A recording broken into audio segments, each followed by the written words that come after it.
हरे कृष्णा, राधे राधे। आज की इस वीडियो में हम जानेंगे पौष मास की द्वादशी साल 2024 में कब पड़ रही है।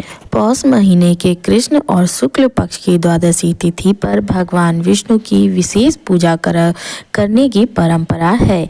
इस दिन भगवान विष्णु के नारायण रूप की पूजा की जाती है, इसलिए इसे स्वरूप द्वादशी भी कहते हैं। ऐसा करने से महायज्ञ अर्थात वाजपेयी यज्ञ के समान पुण्य की प्राप्ति होती है। इस द्वादशी के बारे में श्री कृष्ण ने युधिष्ठिर को बताया था, जिसका जिक्र महाभारत के अश्वमेधिक पर्व में किया गया है। भगवान विष्णु की पूजा के लिए खास दिन होने से श्री कृष्ण ने ही इस तिथि को पर्व कहा है। साल 2024 में पौष मास के कृष्ण पक्ष की द्वादशी तिथि 8 जनवरी 2024 को है। द्वादशी तिथि का प्रारंभ 8 जनवरी को सुबह 12:47 पर हो रहा है और द्वादशी तिथि की समाप्ति होगी रात्रि 11:58 पर। पौष मास के शुक्ल पक्ष की द्वादशी तिथि 22 जनवरी 2024 दिन सोमवार को है।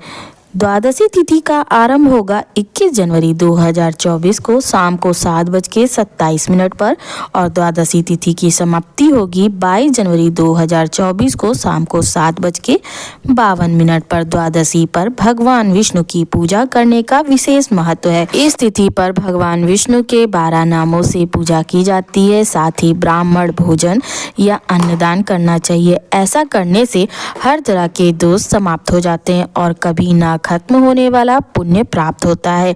पुराणों के अनुसार इस तिथि के शुभ प्रभाव से सुख समृद्धि बढ़ती है और मोक्ष की प्राप्ति होती है।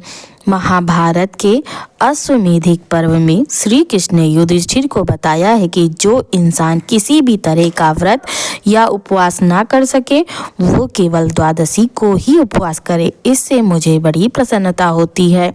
द्वादशी तिथि पर चंदन, फूल, जल या पत्र भगवान विष्णु को चढ़ाने से हर तरह के पाप खत्म हो जाते हैं, साथ ही मनोकामना पूरी होती है। पौष मास की द्वादशी पर उपवास रखकर भगवान विष्णु की पूजा करने पर वाजपेयी यज्ञ का फल मिलता है।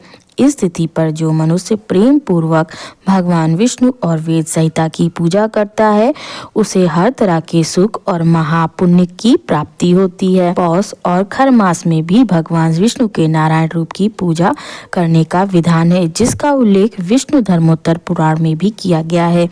इन दोनों महीनों के संयोग में आने वाली एकादशी और द्वादशी तिथि पर तीर्थ के जल में तिल मिलाकर नहाना चाहिए, फिर सूर्य को जल चढ़ाना चाहिए। इसके बाद भगवान विष्णु की पूजा और व्रत रखकर जरूरतमंद लोगों को दान देना चाहिए।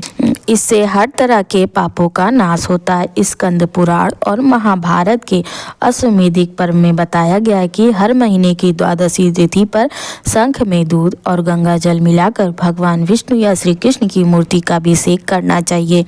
इसके बाद पूजन सामग्री और फिर तुलसी पत्र चढ़ाना चाहिए। पूजा में भगवान विष्णु को ऋतुफल अर्पित करने चाहिए। इसके बाद नैवेद्य लगाकर प्रसाद बांटना चाहिए, फिर ब्राह्मण भोजन या जरूरतमंद लोगों को खाना खिलाना चाहिए। ऐसा करने से जाने अनजाने हुए पाप से मुक्ति मिलती है।